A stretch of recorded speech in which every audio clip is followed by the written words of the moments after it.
Hello everybody, and welcome to my next plant video. This one is going to be about the elderberry tree, which is this one here. So an interesting thing about the elderberry tree is that in certain native traditions, it's known as the elder mother or the protector or guardian of the garden. So I thought that was kind of a cool thing I learned there, and hence that's why it's called the elderberry tree, because it is considered to be the elder of the garden. And I would definitely say that that is so, especially with the many uses that it has. So as you can see, this is a pretty tall tree here. And not only do we have this one, but if you look down that way, some smaller ones and more big ones there. We have these all over our yard. As you can see, they're very prolific. They do spread a lot. Now, what we did out here, we did specifically put cuttings in the ground, but it will shoot off other ones. I'm trying to see if I can show you a spot where it's spreading. Right here. So you can see here's a little, and here's a little baby one there too. So those are actually shooting out of the roots from under the ground, so they will travel out. So that's one thing you need to know when you're growing elderberry. But if you want a lot of berries, that's probably the way to go. So here you can see the umbel with all the flowers on it, and that's where the berries form.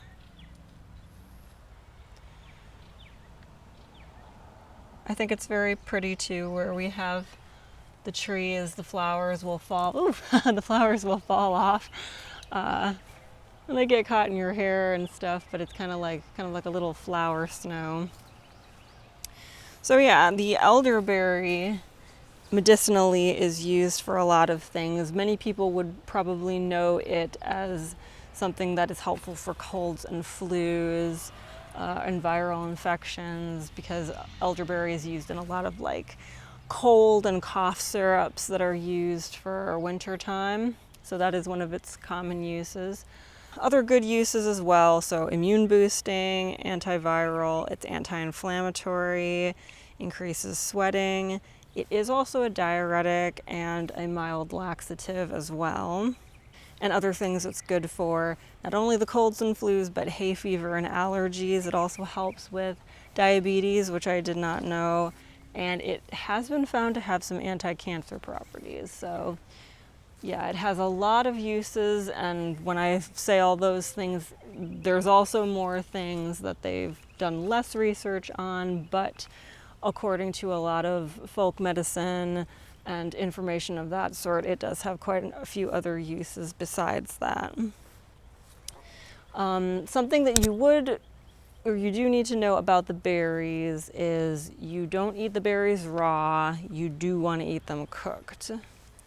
Some people say you can't eat them raw, but you'd want to remove the seeds first. I personally have never actually eaten raw berries, so I would not know. I always cook mine before I use them, so that's just a bit of information to know.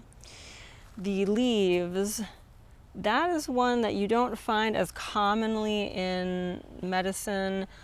In fact, according to a lot of people, they tell you to avoid them. But I have found some sources that say the leaves indeed can be used medicinally. We have also found as well, our chickens will eat the leaves, and so do our rabbits, and we've never had a problem with that. So I would say from that, yeah, the leaves do have their properties. As with anything, you know, you'd want to try just a little bit at first, but to my knowledge, the leaves seem to be safe. I've also heard that the bark is used for certain things as well, but that I have never personally done anything with, so I cannot really speak on that one. As far as the berries, you can make jams with them, wines and vinegars. I've never done those things, but yet I have made tea with them. So like in the cold season, I do get some dried elderberries and make up a tea with some other herbs I throw in there, like mullein and marshmallow and some other ones that are even good for respiratory stuff. I like to put that in there, and that's what I make my tea out of. And I've even made things that are similar to like syrups, where I'd add honey and then I'd really cook it down till it was thicker. So that's something else that I like to do with the elderberries. If we want to go into another area of the garden, I'll show you some of the other trees. So this one here has got to be our tallest one, as you can see. It is just filled with flowers all the way to the top.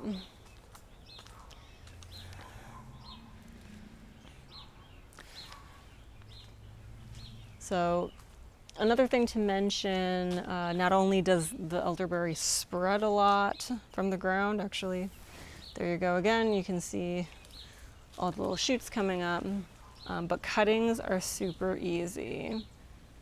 But since they spread like this, you may not need to do that. But it's a good thing to know anyway, that they make cuttings really easy. Now, another thing about the elderberry that I learned that I did not know about also is that the wood apparently is very useful. Native peoples would use it to make craft works, so instruments, smoking pipes and arrow shafts, flutes. So I had no idea of that, but apparently the wood is good for making things out of. In fact, they said that the Latin name, so Sambucus nigra, Sambucus actually is a Latin word for a type of harp. So that was an interesting thing to learn.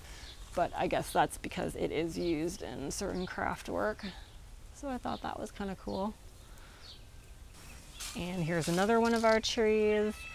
As you can see, they do seem to like the sun a lot more. All the trees I've showed you already are filled with flowers, but they're also in a sunny spot. So this one's got less.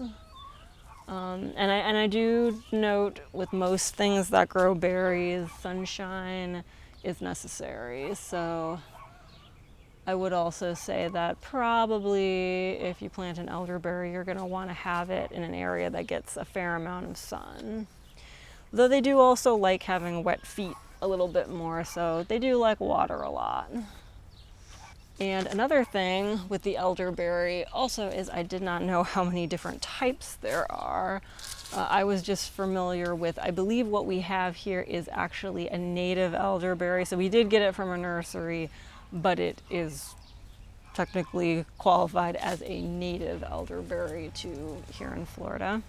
But there are a couple other varieties that I did not know about. So black lace, red, Adams, lemon lace, black beauty, blue, and York elderberry were some other names, but I'd never even heard of those before.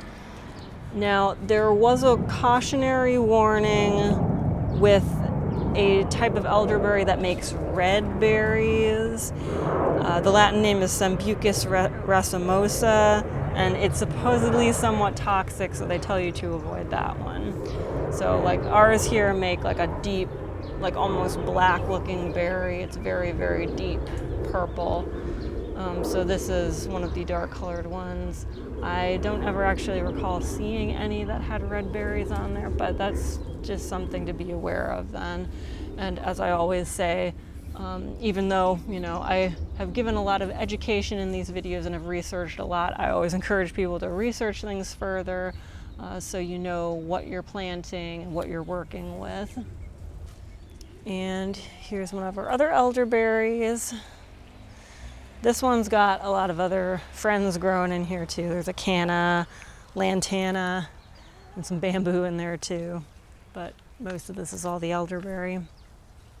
So yeah, as you can see, very prolific plant. It's one of our favorite ones to grow. And I would definitely say medicinally, it's probably going to be one of your biggest powerhouses to have around if you're trying to grow your own medicine. So I hope you enjoyed this video. Research it more if you're interested, and I'll see you in the next video.